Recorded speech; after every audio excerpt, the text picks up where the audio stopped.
Okay, so let's get in here with Imperator Rome with the Invictus mod here. Let's go into our abilities and settlements and cities.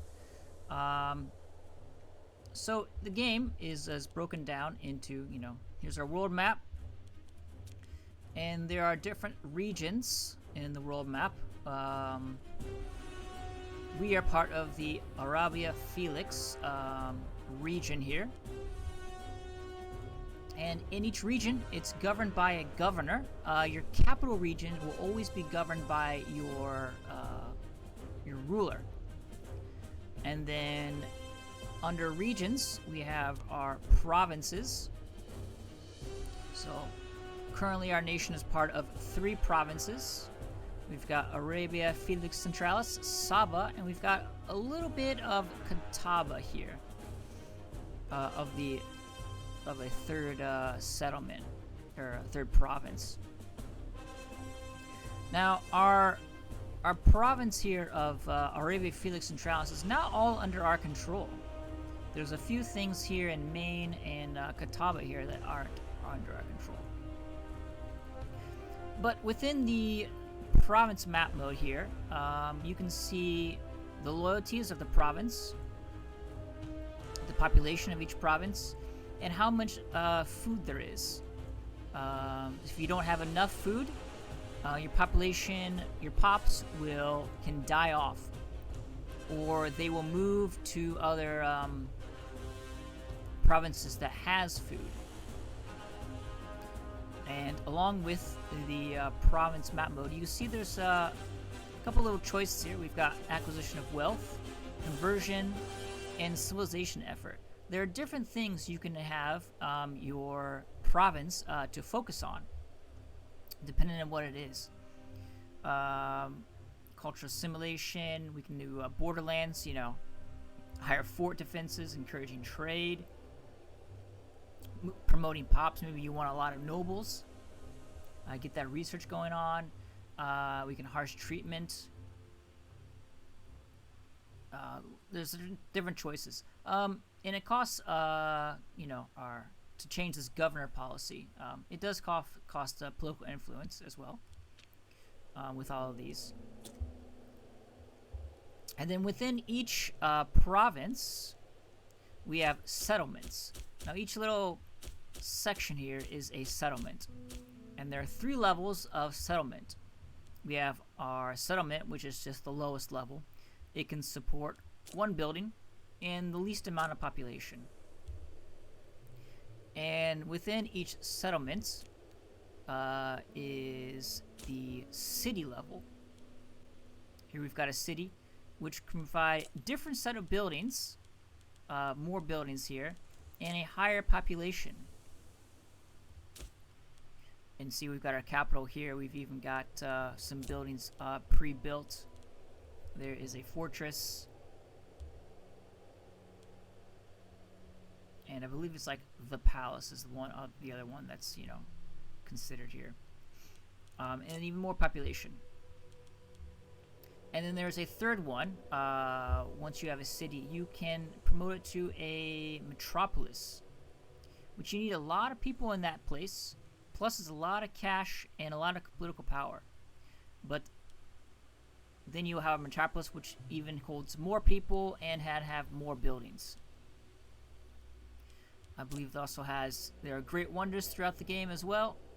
Currently, we've got one within our capital here, Marib Dam, which will provide a bonus here to our nation of Saba and to the province of Arabia Felix Centralis.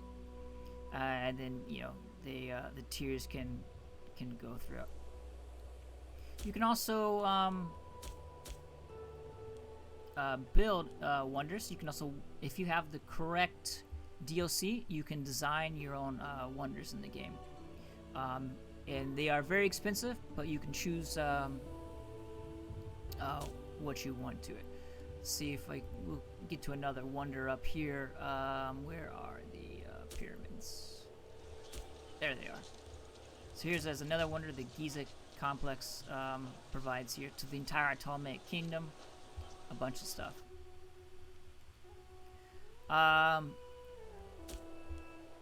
So yes, there are many benefits, or many buildings here that provide different benefits throughout your nation here. And you can also easily see, you know, here's my settlement buildings. Each settlement, which is not a city, can build one of these. And some of them are, you know, better, like a mine. You know, it can't build in everywhere. You need the required resources to build, you know, a mine in a certain location, or a farming settlement. But a fortress you could build it anywhere, or, you know, ports. Yeah, so the settlements can only have one building. Meanwhile, the cities can have many buildings. So I have the foundry.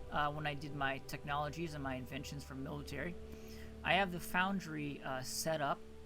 I just like what it provides. Now, it is an expensive building, but you can, you know, you can build it up. And there are a lot of provide different things. Aqueduct provides capacity.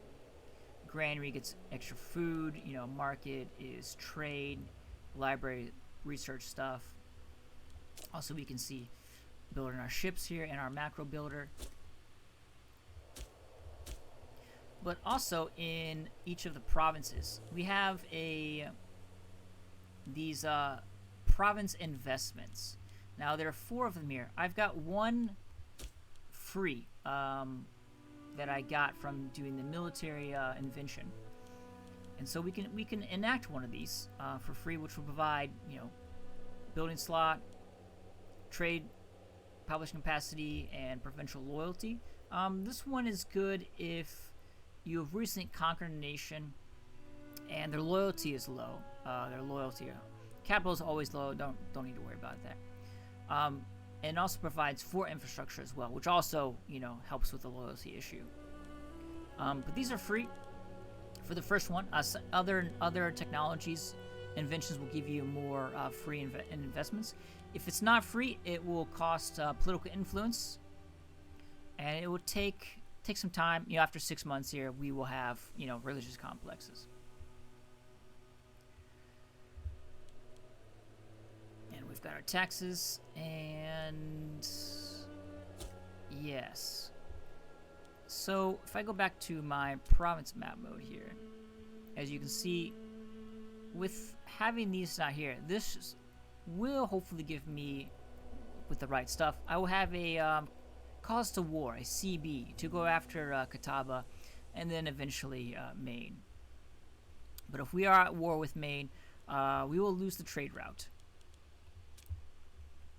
So that's something to think about. We also have different map mode here. Where is it? Yes, the fortifications. So much like their other paradox games, a fortification will prevent troop movement freely around it. Capitals will have built-in one, you know, automatically. So you can see their capital here will prevent me from getting anywhere on this side or up here if I were to go to war with them.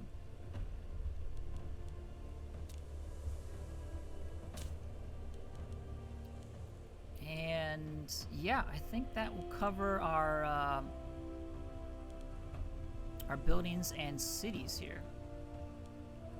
So I think I covered everything, at least for a general sense. So yeah, I'll leave that here for now. Continue on with another thing later.